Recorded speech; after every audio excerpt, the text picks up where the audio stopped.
Go live. Oh my.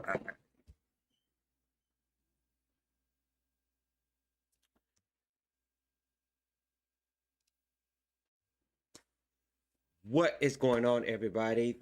I am live. This is my first episode going live. First off, welcome to the show where I cover news, tech, and highlights and events from the world of tech. Basically, what the show is going to be, I'm going to be covering basically what happened in the tech world the past week.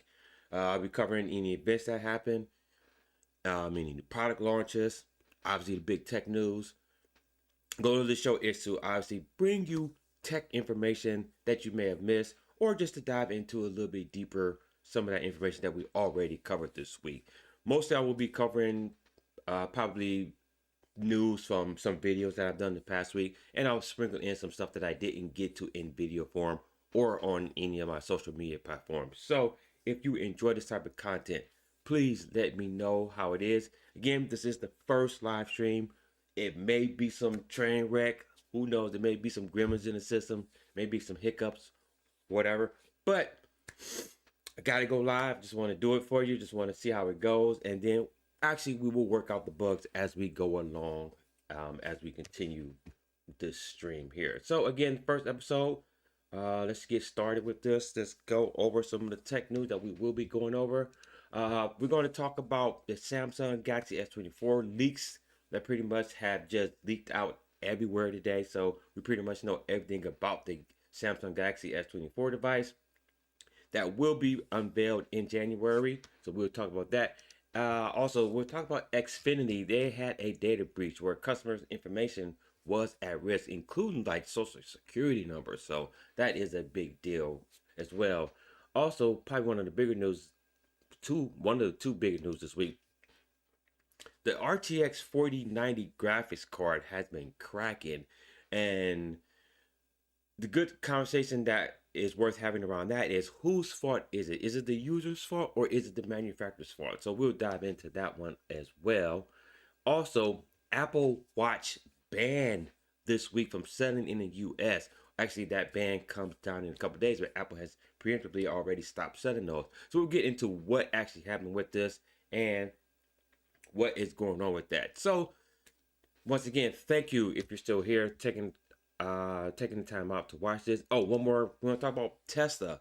It's also recalling 120,000 vehicles over door safety issues. So we'll get into that as well. So once again, thank you for taking time out to watch the video. Again, all of these articles can be found at the website sounds30.com, where I curate and aggregate tech news from around the web and bring it to you at the website. I cover Apple, Samsung, Google, Android, computing, and even more general tech news. This is all available at the website. So make sure you head over there and check out all of the tech news that I curate from around the web. So let's jump into this first article here.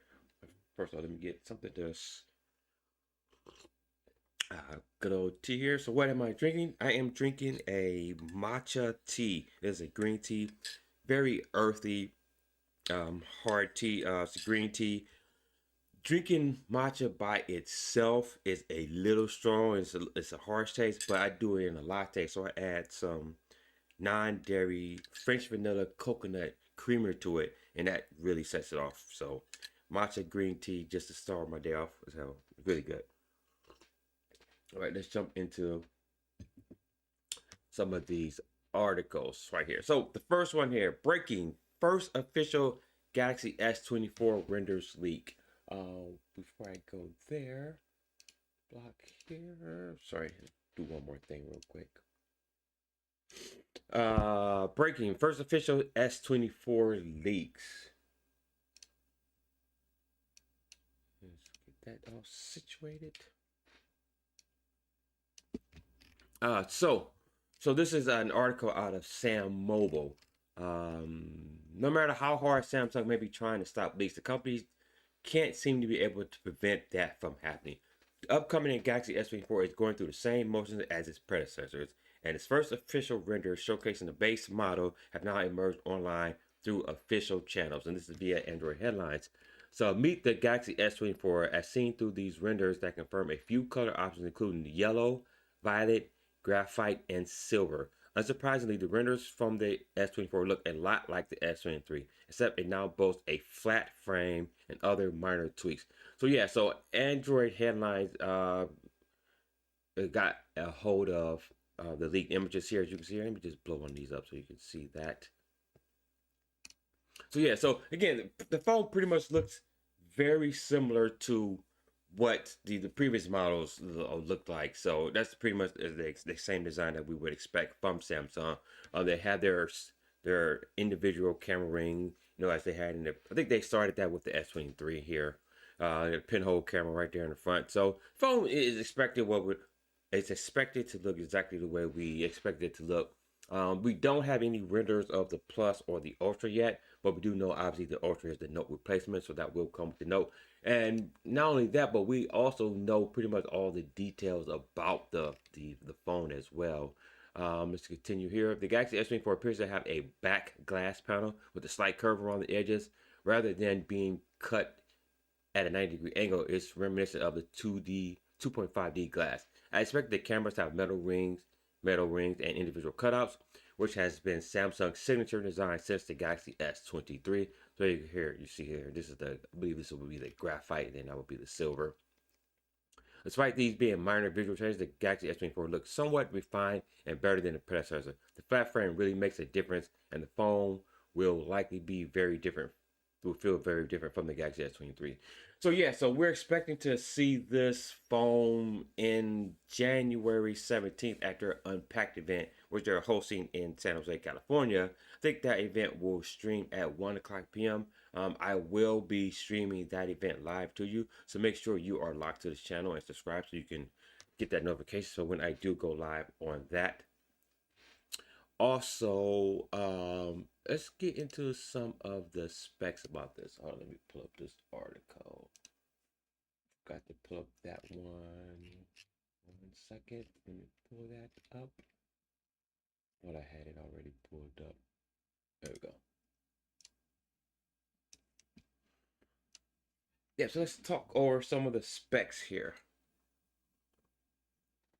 So full Galaxy S24 series specs leak with 2600 nit display, Snapdragon Gen 8 3, and 10x tele on the Ultra model here. So this again is the article out of 95 Google. Google Unpacked is under a month away and expected to announce the Galaxy S24, S24 Plus, and the S24 Ultra. For that, company specs leaks give an official look at each of the phone's capabilities. Let's just head over to this right here.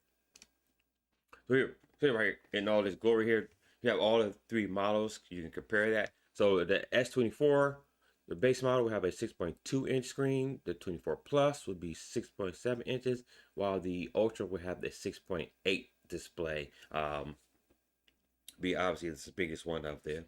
2600 nits of brightness as well is something that these models will be capping up at. Which, if you think about it, that 2600 nits will put it as probably one of the in the top few brightest displays on any of our cell phones to date. So that is a pretty good, magnificent feat. And obviously that brightness will hit its peak when it's out in the daylight. So if you're out and about in the sun, you're worried about if your screen is going to not be bright enough, that is not going to be a problem. Even if you've owned previous devices from Samsung, they have done a pretty good job of being able to be used in the bright sunlight. So that it will not change with this one. It'll just actually continue to get better as you go out in the sunlight. The camera setup here, the 24 Ultra will have a 200 megapixel main. Obviously, all of them shoot up to 8K. Here we talk about the space zoom here, 100x. You also have your quad telephoto on the Ultra here, 2, 3, 5, and up to 10x. The other models, in terms of zoom ins, you have 30x, and telephoto is up to 3x, so 2x and 3x. Talk about storage here. The Ultra and the Plus both have 12 gigs of RAM, and they also come in 256, 512. I think they also have the 1 terabyte option as well for those models as well, but it's not listed here. But I think they also have 1 terabyte. The base model has 8 gigabytes RAM, and it has 128 and 256. 128 obviously would be your cheapest model for you, but obviously your storage will be very limited. And then Obviously, there's not a swappable memory. So if you're going to go with the base model, I highly recommend you at least go with the 256. That way, your storage will not be a problem, and you can have enough room to add pictures and videos on there and not have to worry about it. Excuse me, I gotta chop up my lips real quick. Fast charge as we expect, 5,000 milliamp battery on the Ultra. S24 will have the 4900, and the base model is 4,000 milliamps. So another thing that Samsung has done with these models, they followed in Apple's footsteps. Once again, they are going to go with the titanium body on the S24 Ultra model, while the 24 Plus and regular base model will have the Armor Aluminum 2.0. So that is an upgrade from the previous one. So obviously, Snapdragon Gen 3, we expect that to be there as well. So pretty much what we were expecting from Samsung in that regard. Everything is laid out for you, but we'll get the official words in on January 17th once they actually unveil this device. But you have to ask yourself the question at this point: why do these companies even have these events anymore when we pretty much get all this information leaked in advance of their official unveiling? You know, it comes into question whether the companies themselves are actually leaking this information. Obviously, we know that if they're not doing it, somebody in the company is leaking this information out. But I know if I ever to get to the point where I have a product reveal, I would try to keep everything so top secret that I don't want any of my information leaking out. I want it to actually be a surprise when I actually unveil this to the world for the first time, so they can see this in all its glory. Like right now, no, there is hardly anything that is secret or sacred right now in the tech world. We pretty much know everything about devices and new technology and new functionality before the company themselves unveil it. So it kind of sucks, you know, especially if I was a company, I would want my stuff to be kept secret. But I think it's also at this point where companies are like, you know what, information is going to leak anyway. We're just going to just dribble out some information as well. So I believe that a lot of these companies also take part in this, and they just leak some of this information out already because they know it's going to get leaked anyway. So they might as well just join in on it. All right, moving on here. That was that. So let's talk about Xfinity data breach. So yeah, so you think about this past year and actually over the last couple of years, we've seen an increase in data breaches from these companies. I don't know if it's the hackers are just getting better or companies are just getting more lax with their security, or it could just be a combination of the two. But we've seen just recently with the data breach what happened with Sony. I know this is a gaming topic, but Sony and Insomniac had all their information just leaked out, and we know what their roadmap is out into what 2032 or something. We pretty much know all their games that's coming out. But let's get back to Xfinity real quick here. Xfinity data breach: names, contact information, and much more at risk. And this is an article out of 9 to 5 Mac. An Xfinity data breach has been revealed by the company in which hackers were able to obtain a wide range of customer information. Data obtained. Sorry, let me go here. Sorry, I just realized you weren't seeing my articles. Sorry about that. That is my fault. Again, this is my first stream, so bear with me as I'm trying to work out the kinks. Xfinity data breach has been revealed by the company in which hackers were able to obtain a wide range of customer information. Data obtained for at least some Xfinity customers may include usernames, hash passwords, real names, contact information, date of birth, last 4 digits of social security numbers, and security questions and answers. Xfinity says that the data was obtained through a Citrix vulnerability discovered last month. On October 10th, 2023, Citrix announced a vulnerability in software used by Xfinity and thousands of other companies worldwide. So far, I haven't. So this was back in October 23rd. I don't know if I've heard anything anything specifically from other companies around this Citrix vulnerability. I mean, we've had so many data breaches, it may have just slipped under the radar, but I'm sure there is at least probably another company out there that has been affected by that.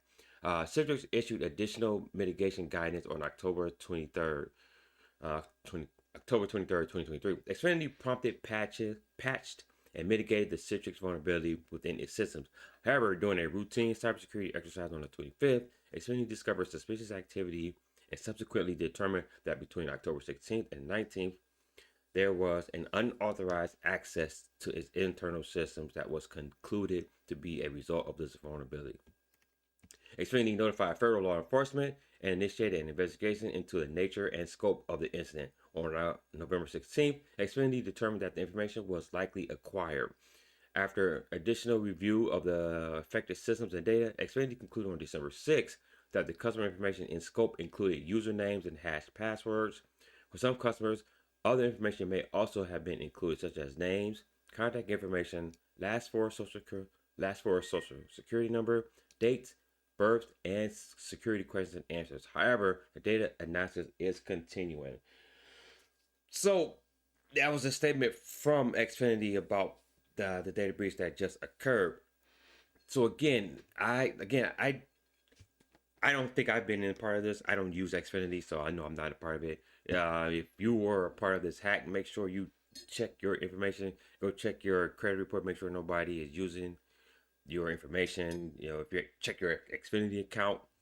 I think we further down in this article talk about some ways that they was going to mitigate it. It all sounds like a little vague. It is. The company has yet fully identified what data was obtained for which customers, though it apparently identified at least some of the affected. So it looks like they've reached out to some of the customers. They haven't reached out to all the customers yet. So we'll probably hear more about this in the next coming weeks or so as they continue to reach out to more and more customers who have been affected.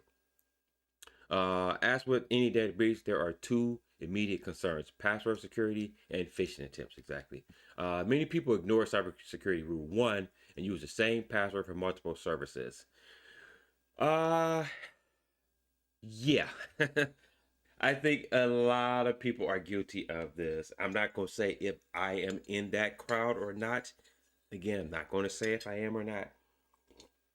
But you think about it, where we are right now, we log into anywhere from probably 20 to 30 different services, websites, bank accounts, credit cards, and to try to remember that many different passwords can be very daunting. I mean, I definitely have been there in the past and tried to remember that many passwords. It can get a little daunting.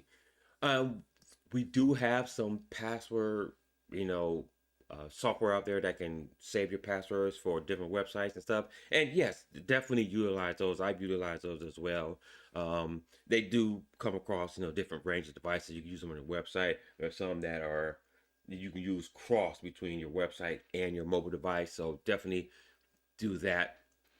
But yeah, trying to come up with 20 to 30 different passwords can be very daunting and trying to remember that. So yeah, a lot of people, most people are going to be guilty of this. Again, not saying if I'm part of that crowd or not. So I try to exercise good security.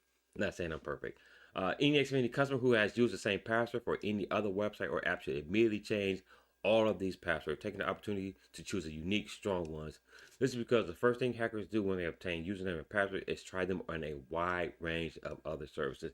Yeah, so you definitely see this, especially if you were signed up for credit monitoring, and they will monitor you if your username or password is part of a data breach or whatever. And I've seen that information come down. So every time I do see that, I do try to check to make sure that everything is a-okay for me.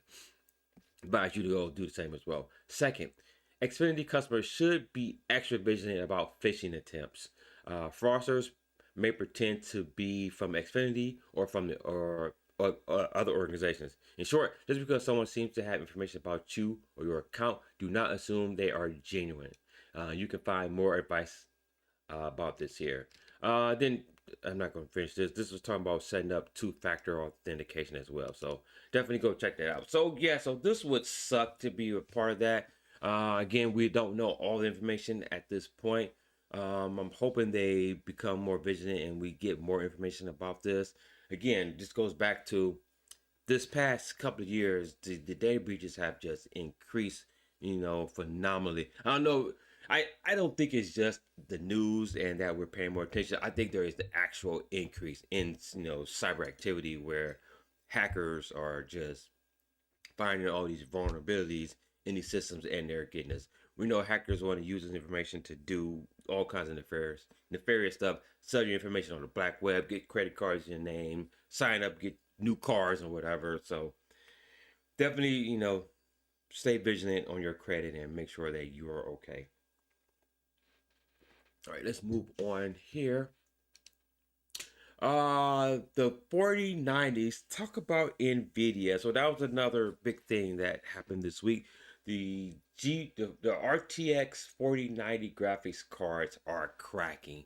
So I did a video about this just a few days ago. So if you want to check that out, head over to the YouTube channel. That video is there where I do go into it. I show you what is going on.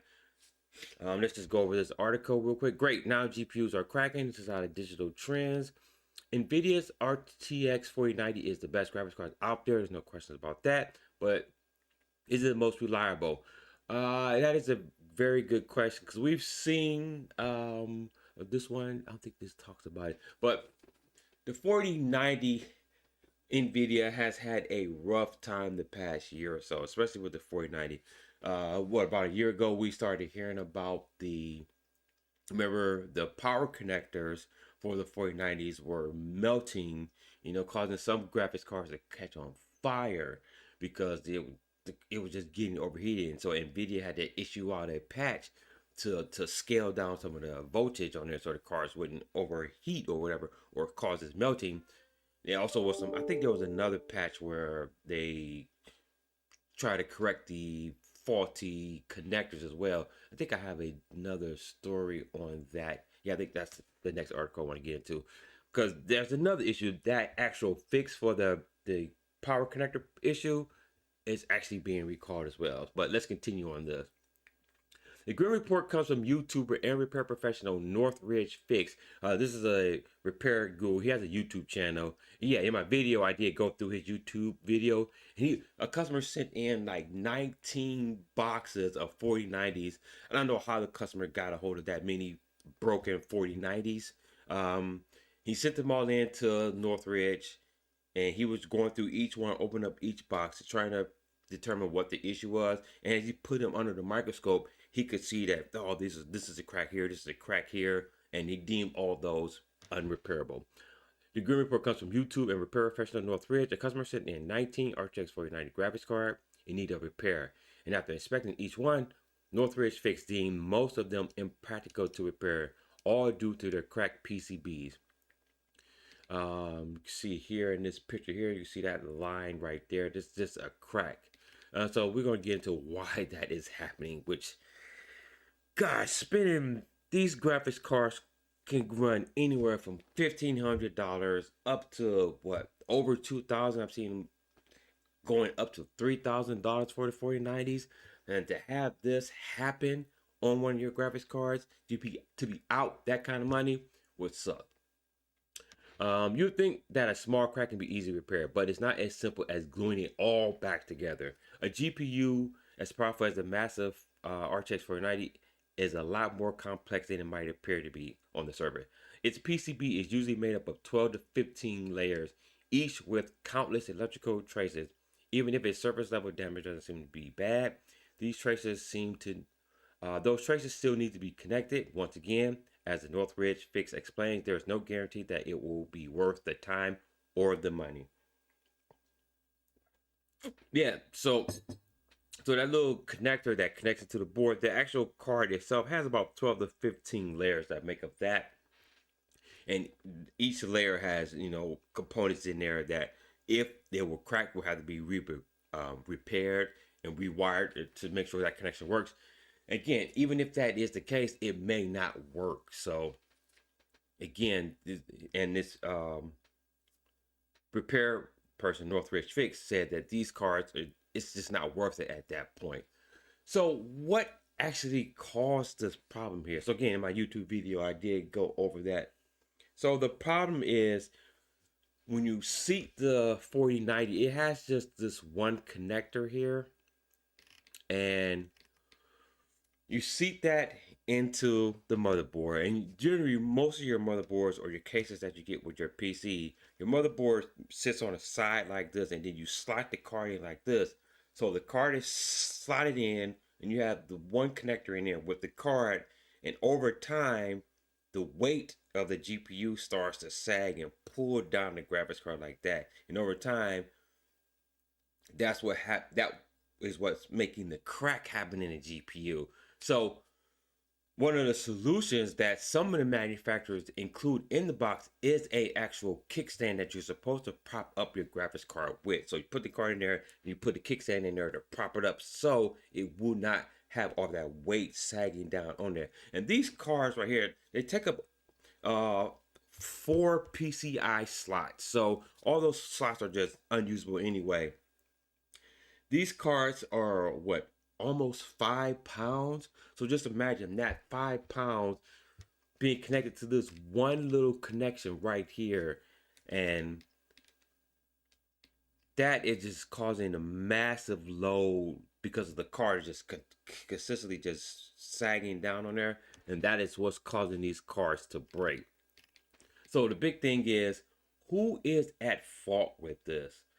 And so I went and looked it up, looked at some things. I know, so most of these cards in this video were either Asus or Gigabit.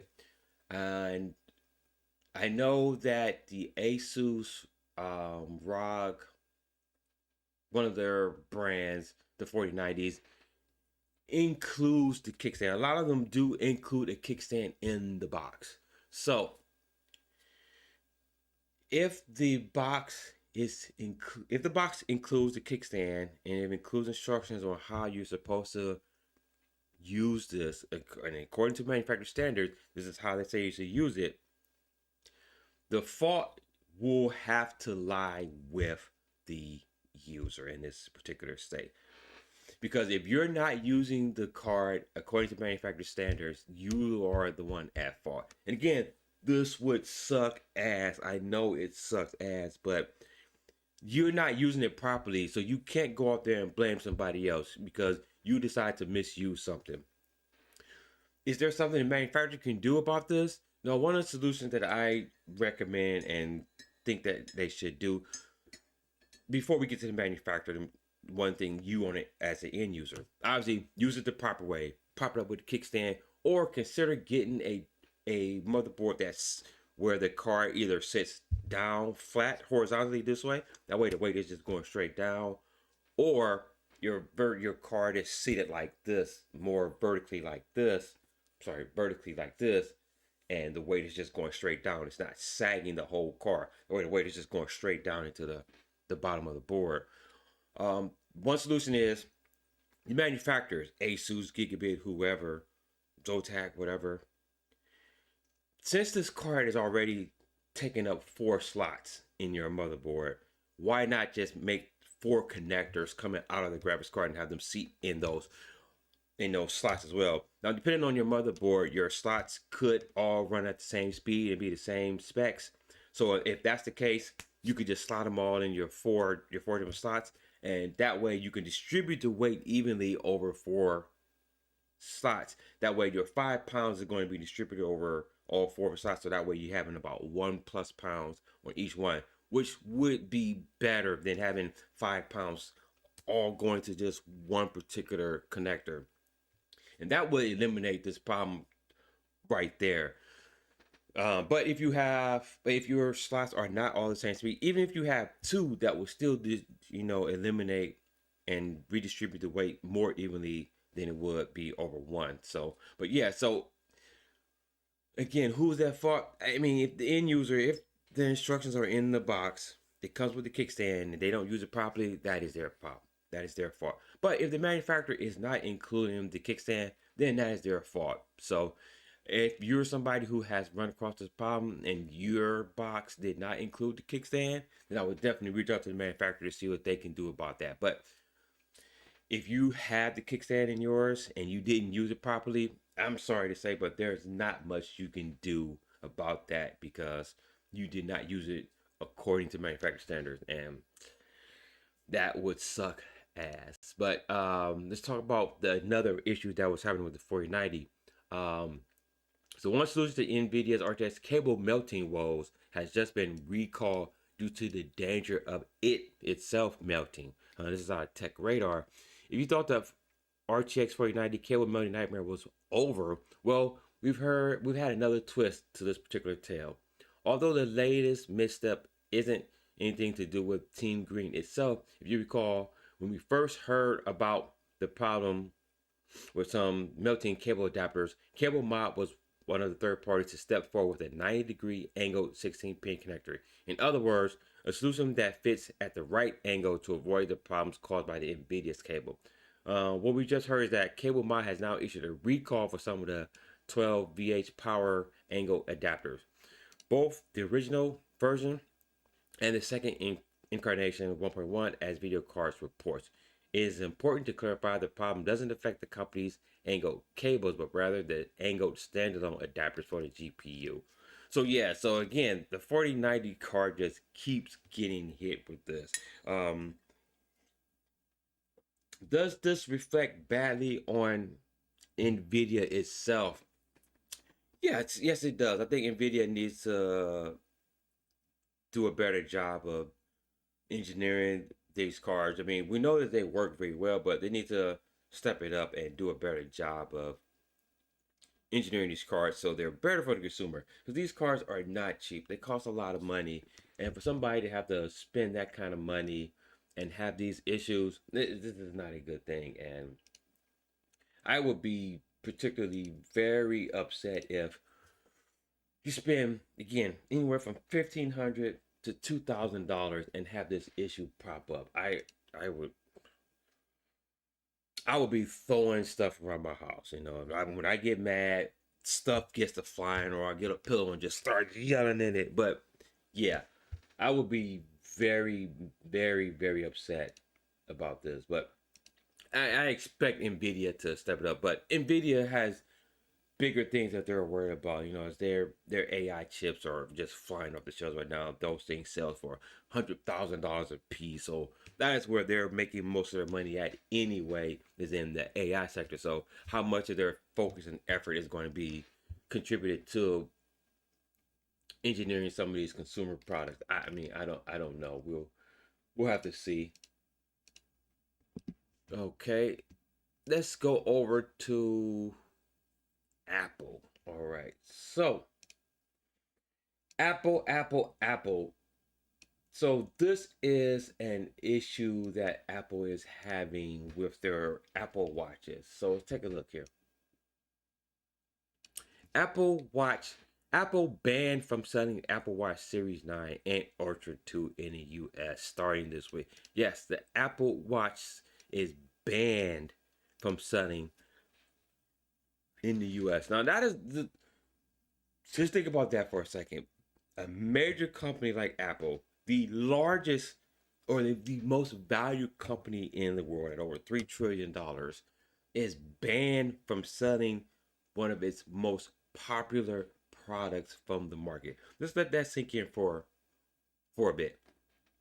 I cannot recall a time where a company of this magnitude, this size, has actually faced ramifications from one of their decisions. You know, we've seen Microsoft being hauled into court. We've seen Google hauled into court over antitrust stuff or whatever. Nothing really ever came down to it. You know, you think about Microsoft. Microsoft was hauled into court years ago over them including Internet Explorer in every computer or every, Windows version. What happened with that? Internet Explorer was still in every goddamn PC from the time. And right now they're doing the same thing with their Edge browser. So what really happens to these? Google is the dominant player in search engine. Nothing rarely ever happens to these big companies. But Apple has face the firing squad, and they have had tangible um, results from this. Okay, let's take a look at this. A few months after releasing the Apple Watch Series 9 and Apple Watch Ultra 2, Apple will need to stop selling these smartwatches in the United States due to a legal battle. It is the first time a major Apple product, such as the Apple Watch, has been banned from the US market for legal reasons. In 2013, the iPhone was almost banned, again, was almost, due to a Samsung patent infringement, but Obama vetoed it. According to a statement sent by Apple to 95, the company will stop selling these smartwatches as of Thursday, December 21st. So if you didn't get your Apple Watches, if you were trying to get someone an Apple Watch for Christmas or for yourself, you're out of luck in that regard. While in-store inventory, in-store inventory won't be available from physical Apple locations after the 24th. So if you want to get one, you still can go to the store and get them, but I'm sure right now a lot of people who are abreast of this or aware of this are probably running to the store right now and getting what they want, and that is the day before Christmas. So I would expect it to probably be a little bit chaotic in some of the Apple stores. Let's get to a little bit of background what happened. In October, the U.S. International Trade Commission agreed that Apple infringed two of Masimo's blood oxygen patents. The decision was sent to the Biden administration for presidential review period, which expires December 25th. Biden could revoke ITC's decision or comply, but we don't have an answer just yet. Actually, we do have an answer on that. Biden, I think they said that their administration, they're just not going to do anything about it. So it pretty much has expired. So this ban will go forward. For that, Apple has made an announcement to preemptively start to comply with the ITC decision. The Apple Watch ban only affects the Apple Watch Series 9 and the Ultra Watch 2. Again, those are the ones that were just released a few months ago. The SE2 is out of this ban since it doesn't have the blood oxygen feature, or the watches with this feature aren't banned as Apple no longer even sells them. Let's get on with that. Despite that, it's unclear if Apple plans for a settlement. Yes, terms of settlement, there's an article I want to get into as well. License agreement, development of new technology, or just compliance with ban and shock everyone with the unprecedented Apple Watch ban. So again, this ban is already in tow. I'm not going to read this. This was a statement that was sent to Apple. Again, all these articles are on the website at sounds30.com. I'll also link them in the description down below if you're watching this video after the fact. Let's go right here. Before we get into that one, here. So in terms of settlement, Massimo open to an Apple Watch settlement if Apple would only call.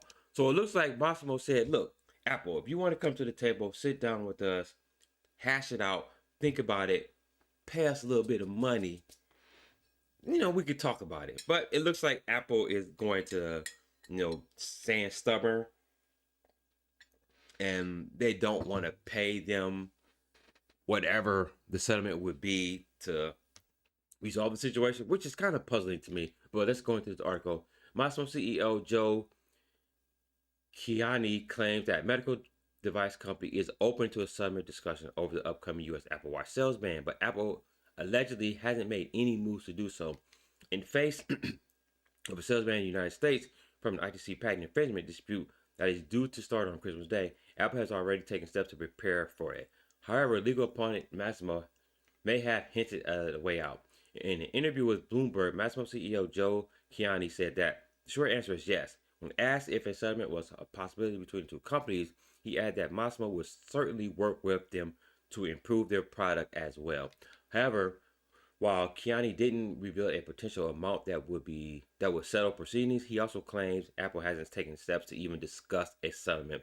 They haven't called, said the CEO. It takes two to tango, right?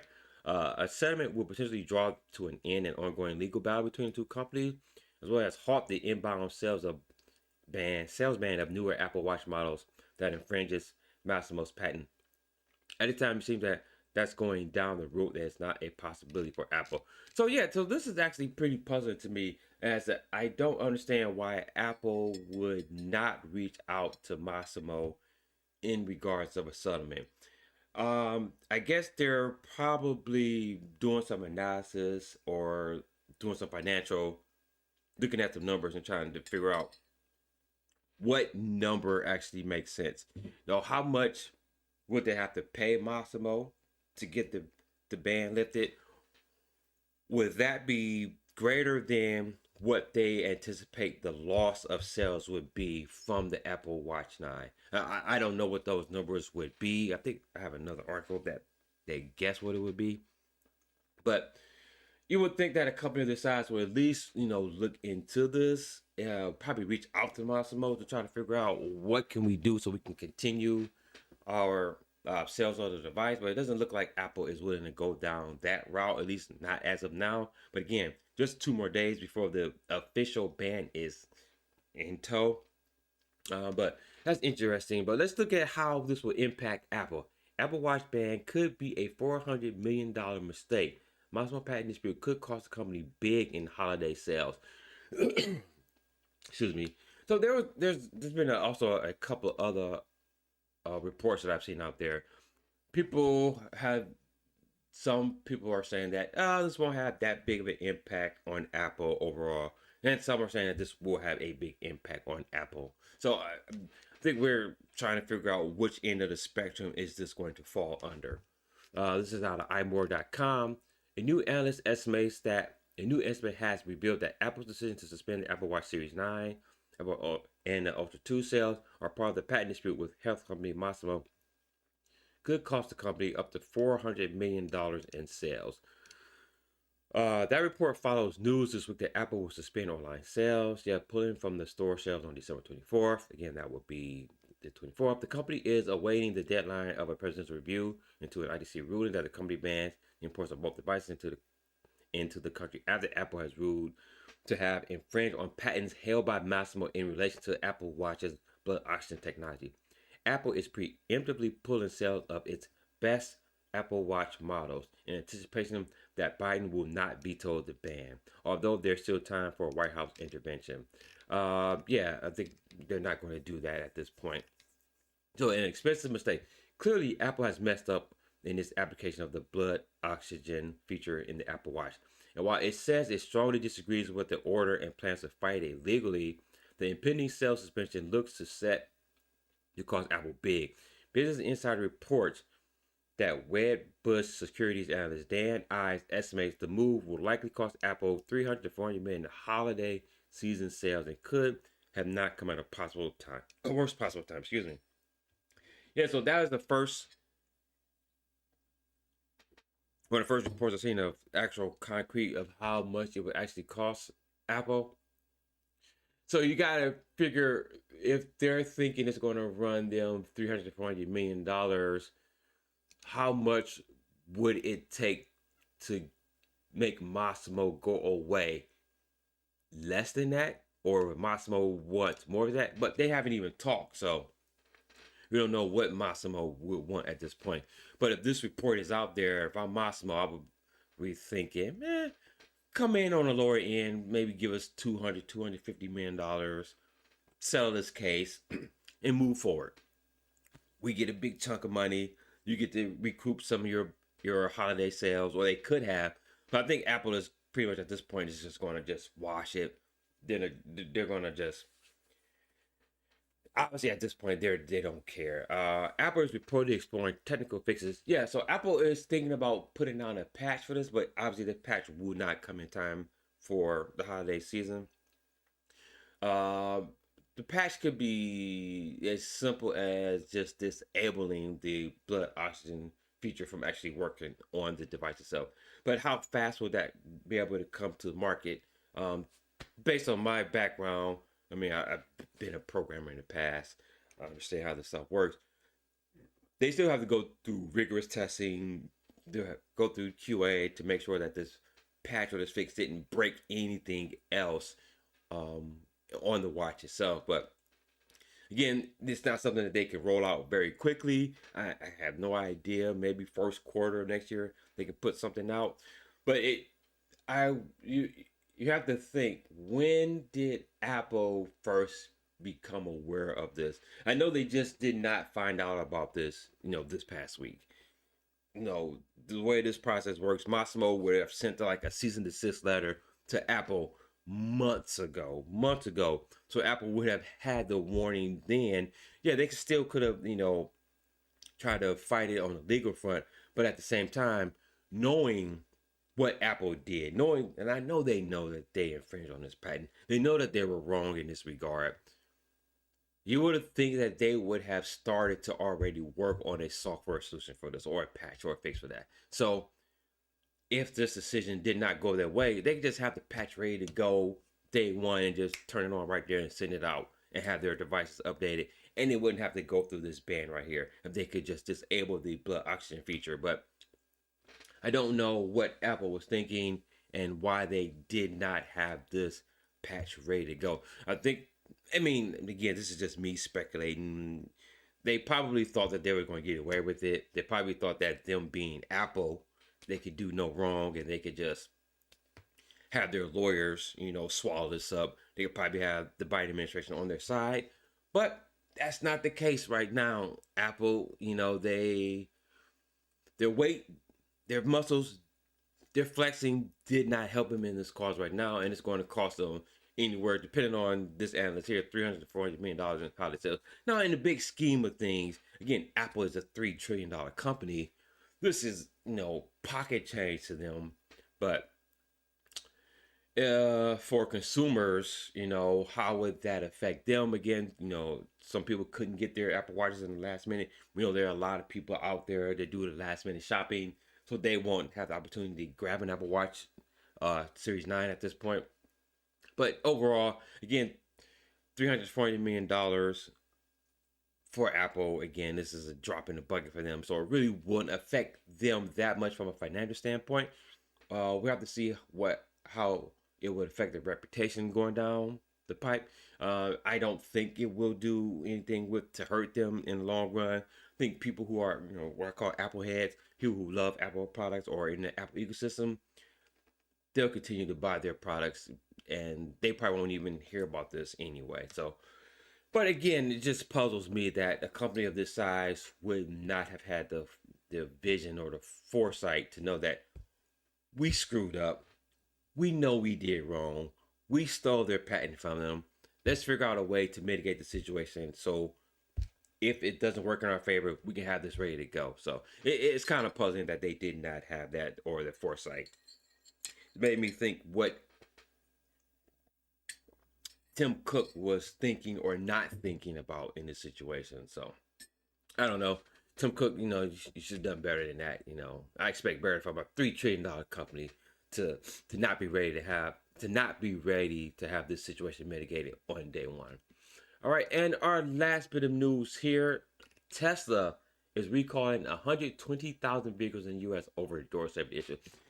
It seems like with Tesla, every few months they are recalling something with their cars. I think they just had a recall, I want to say last week, over, I think, their self-driving thing. I think they've had a number of recalls over their self-driving, software. And this week, here's another one that they're having a recall on. This is out of Engadget.com. Tesla has issued a second recall in the U.S. in as many weeks. Yeah, so a second recall. This time around, it's recalling 120,423 Model S and X vehicles made between 2021 and 2023 due to an issue that may result in an unlocked door unlatching and opening during a crash.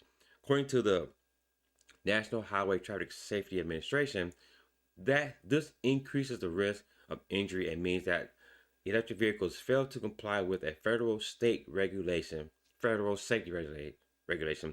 automaker has already issued a free over-the-air update to resolve the problem, and owner notification letters are expected to go out in February.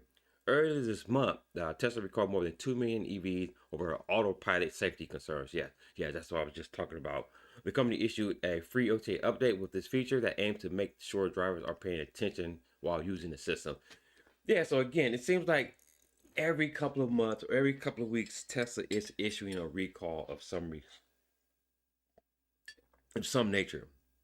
It begs the question: does Tesla cut corners on some of this stuff here? I mean, because we know that companies have recalls. That's not an issue. Companies have recalls. Manufacturing things happen in the manufacturing process. Something was overlooked. Usually, but it happens to companies every once in a while, maybe every few years. They have to recall something.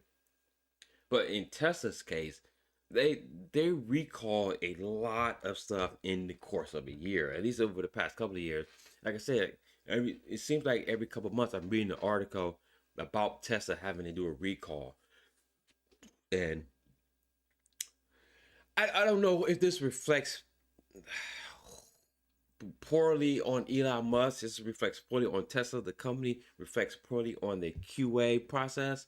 Um, does this reflect on Elon Musk being pulled in so many different directions? Now, I'm not going to go into great detail. I mean, that's another video. That's a totally separate topic that I'm not going to get into. But that's just something to think about. Because he has obviously Tesla, he has SpaceX, he has Twitter, X, Boring Company. He's also, with Twitter, X, he's going into the realm of being more of a free speech absolutist. He's a pro humanity person.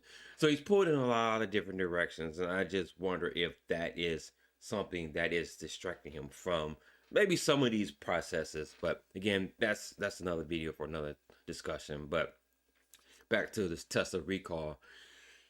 Not a huge fan of electric vehicles, me personally, especially considering that how automated or how electrical these things are. Like all the systems in the car themselves are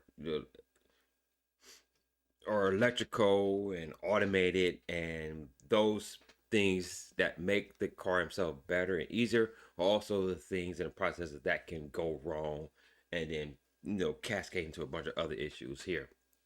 I myself, give me a gas guzzler. I don't want an electric vehicle, although electric vehicles have some nice toys and stuff to them. But I'm just a person that just give me a gas guzzler. I don't care. But I don't know. What do you think is the cause of Tesla having to have so many recalls? Yeah, just let me know what your thoughts are about that.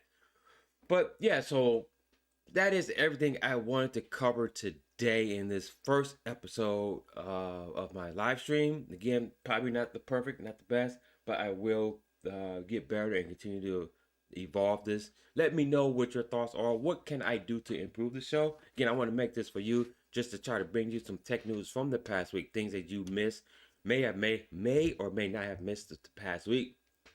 Give you a chance to chime in on this. Let's conversate about the discussions here. Again, all the articles here will be down in the description. They all can be found at the website soundsnerdy.com. Again, where I aggregate and curate tech news from around the web, meaning I go to dozens of websites, throughout the day, gather, key stories to bring them into the websites to try to bring them to you so you can get information about the latest tech products that you want to know more about.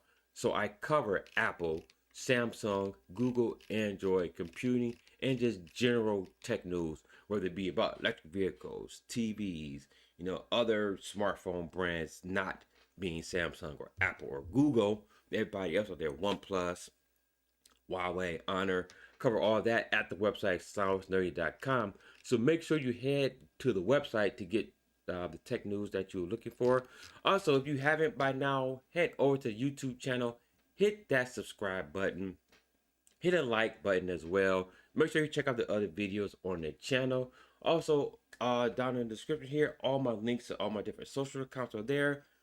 Over there, I post a lot of links to different articles throughout the day, throughout the week, articles that do not make it into video form. So make sure you head over to check out all my social websites. Everything is linked down in the description. Wherever platform you're on, I'm probably on it. I'm on Twitter. I'm on X. I'm on Gab. I'm on Truth Social. I'm on Gather. I'm on Minds. I'm also on Rumble as well. So all my videos are also on Rumble as well. So wherever you want to get your information from, I am probably there. So again, thank you for sticking through this first vehicle. No, sorry, not vehicle. Looking at the article here. First video, first live stream that I'm doing.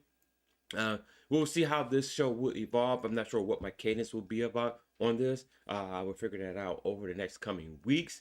Again, let me know how I can improve it, make this better for you. Just let me know what your thoughts are about this. And that is everything that I want to talk about today. Again, thank you. Please do me a favor, hit that subscribe button, hit that notification bell as well. Drop a like, share this video with your friends and family who may be interested in any of this type of content as well.